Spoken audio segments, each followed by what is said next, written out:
Respiration के अंदर कौन कौन से मेजर स्टेप्स होते हैं? तो मेजरली तो आपको इंस्पिरेशन या एक्सपायरेशन पढ़ने के लिए मिलता है, जिसे हम लोग इनहेलेशन या एक्सहेलेशन कह देते हैं। उसके अलावा 5 मेजर स्टेप्स होते हैं जो आपको मिलेंगे रेस्पिरेशन के अंदर।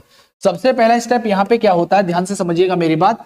सबसे पहला होता है पल्मोनरी वेंटिलेशन, मतलब जो लंग्स की सबसे स्मॉलेस्ट यूनिट है एल्वियोली, उस एल्वियोली और एनवायरमेंट के बीच में एक्सचेंज होगा गैसेस का। मतलब कहने का यह है ऑक्सीजन रिच एयर को इनहेल कर दिया जाएगा या इंस्पायरेशन कर दिया जाएगा, और CO2 जो रिच एयर है उसको एक्सहेल या एक्सपायरेशन कर दिया जाता है।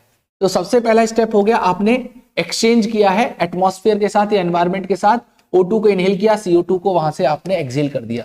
यहां पे दूसरा स्टेप होगा बेटा, यहां पे दूसरा स्टेप होगा कि जो ये आपने ऑक्सीजन रिच एयर को इनहेल किया है, इस ऑक्सीजन रिच एयर को आप क्या करेंगे, आप इसे ट्रांसफर कर देंगे किसके बीच में, ये एल्वियोली और ब्लड, इन दोनों के बीच में इन गैसेस का एक्सचेंज हो जाता है। अब कैसे एक्सचेंज होगा, जो ऑक्सीजन है इसका पार्शियल प्रेशर एल्वियोली में ज्यादा होगा और यहां पे ब्लड के अंदर पार्शियल प्रेशर इसका कम होता है, तो ऑक्सीजन का ट्रांसफर जो है वो एल्वियोलाई से ब्लड के अंदर हो जाएगा। और दूसरा काम यहां पे क्या होगा बेटा, जो कार्बन डाइऑक्साइड आपका ब्लड लेके आया था टिश्यूज से, और वो कार्बन डाइऑक्साइड कहां से प्रोड्यूस हुआ था, रेस्पिरेशन का बाई प्रोडक्ट, उस CO2 को वापस डिफ्यूज कर दिया जाएगा एल्वियोलाई के अंदर। तो दूसरा काम यहां पे क्या होता है बेटा, जो गैस आपने ली थी उसका एक्सचेंज होता है एल्वियोलाई और ब्लड के बीच में, ब्लड और एल्वियोलाई के बीच में क्या होगा, एक्सचेंज होगा।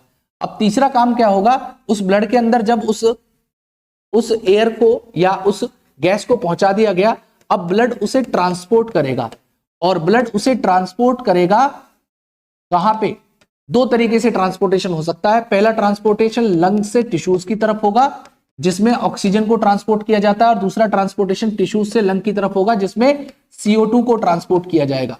अब चौथा काम यहां पे क्या होगा, जो आपने ऑक्सीजन रिच एयर को पहुंचाया टिश्यूज के पास में, उसका एक्सचेंज होना होगा बेटा किसके बीच में, ब्लड के बीच में और टिश्यूज के बीच में। तो पहला जो एक्सचेंज होना है वो किसके बीच में होना है, वो एल्वियोलाई और ब्लड वेसल्स के बीच में होना है, और दूसरा एक्सचेंज जो होना है वो ब्लड वेसल और टिश्यू के बीच में होना है। और टिश्यूज में, ध्यान से सुनना मेरी बात, टिश्यूज में एक बार उस ऑक्सीजन को जब ट्रांसपोर्ट करा दिया गया, तब उसके बाद में क्या होगा बेटा, उस ऑक्सीजन की मदद से क्या कर दिया जाएगा, रेस्पिरेशन कर दिया जाएगा। अब रेस्पिरेशन में क्या किया जाएगा, ध्यान से समझना मेरी बात को, रेस्पिरेशन में क्या किया जाएगा, रेस्पिरेशन में उस ऑक्सीजन को यूज किया जाएगा किसी भी फूड को ऑक्सीडाइज करके एनर्जी बनाने में। ठीक है, तो ये 5 स्टेप होते हैं रेस्पिरेशन में। कौन सा, सबसे पहला पल्मोनरी वेंटिलेशन जिसमें आपने गैसेस एक्सचेंज किया, दूसरा लंग्स के और ब्लड के बीच में, लंग की जो एल्वियोली है उसके और ब्लड के बीच में एक्सचेंज होना। तीसरा काम क्या होगा, गैस का ट्रांसपोर्ट होगा, ऑक्सीजन का ट्रांसपोर्ट होगा लंग से किस तरफ, आपका टिश्यूज की तरफ, और CO2 का ट्रांसपोर्ट कहां से होगा, टिश्यूज से लंग्स की तरफ। और चौथा यहां पे इवेंट होगा, गैस का एक्सचेंज होगा किसके, जैसे पहला एक्सचेंज हुआ था लंग्स की एल्वियोलाई और ब्लड के बीच में, अब होगा ब्लड के और टिश्यूज के बीच में, एंड फाइनली जो वहां पे ऑक्सीजन पहुंचा दिया जाएगा उसको सेलुलर रेस्पिरेशन में यूज कर लिया जाता है। तो ये तो मेजर 5 स्टेप होते हैं रेस्पिरेशन में, लेकिन मेन 2 स्टेप्स होते हैं जिन्हें हम लोग कहते हैं इनहेलेशन और एक्सहेलेशन, या इंस्पायरेशन और एक्सपायरेशन। तो ब्रीदिंग के अंदर ध्यान से सुनना, 2 मेजर इवेंट होने वाले हैं।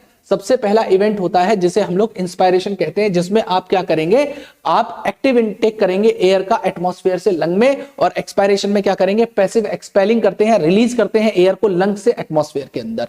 ठीक है, तो यहां पे ध्यान से समझिएगा मेरी बात। सबसे पहले इंस्पायरेशन की बात कर लेते हैं कि इंस्पायरेशन में क्या होगा। तो इंस्पायरेशन के अंदर हम लोग जैसे ही एयर को या ऑक्सीजन रिच एयर को अंदर लेंगे, तो जो लंग्स के अंदर का पल्मोनरी वॉल्यूम है वो बढ़ जाएगा। ऑब्वियस सी बात है, आप एयर को ले रहे हो तो वॉल्यूम इंक्रीज होगा।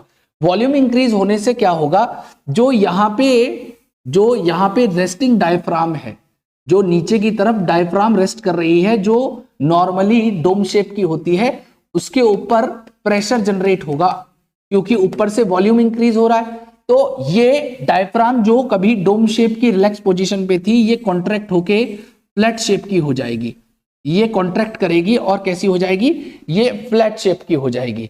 ठीक है जी। और दूसरा काम यहाँ पे क्या होगा, जैसे वॉल्यूम इंक्रीज होगा उसकी वजह से इसके अंदर का जो प्रेशर है या पल्मोनरी प्रेशर है या थोरासिक प्रेशर है वो यहाँ पे डिक्रीज हो जाएगा।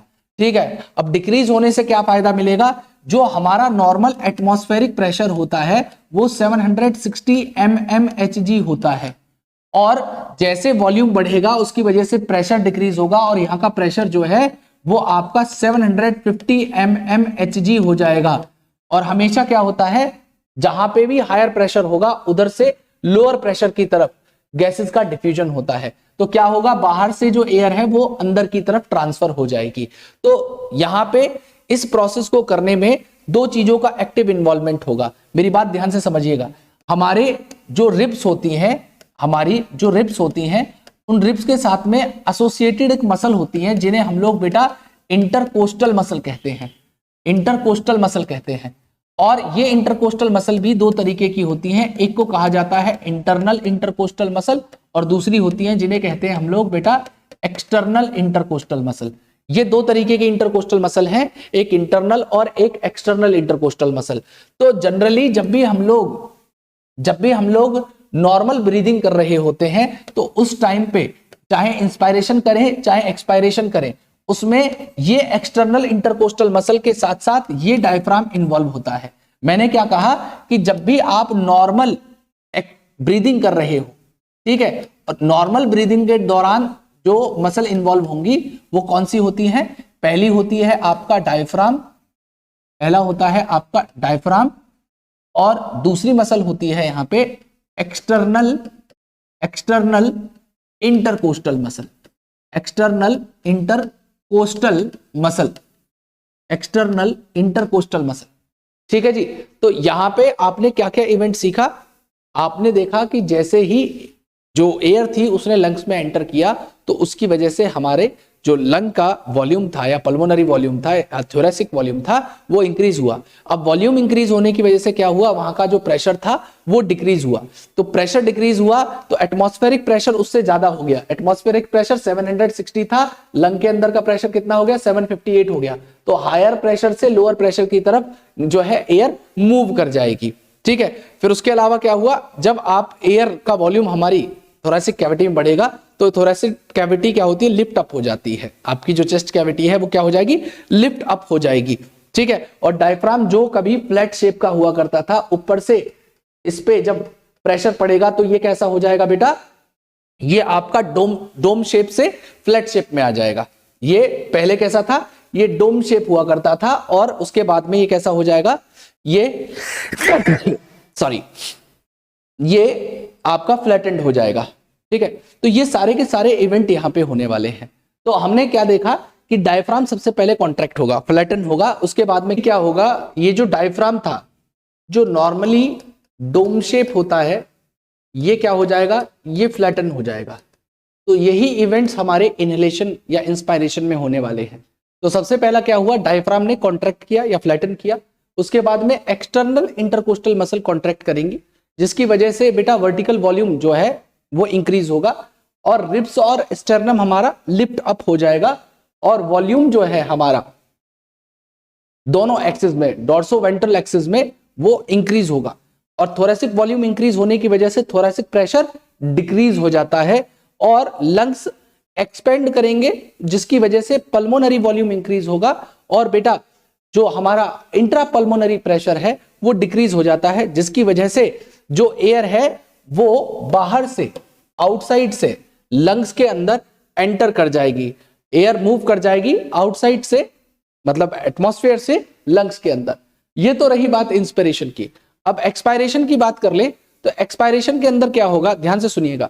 जैसे मैंने आपको बताया था कि जब एयर आप अंदर ले रहे थे तो क्या हो रहा था, वॉल्यूम इंक्रीज हो रहा था और वॉल्यूम इंक्रीज होने की वजह से प्रेशर क्या हो रहा था, डिक्रीज हो रहा था।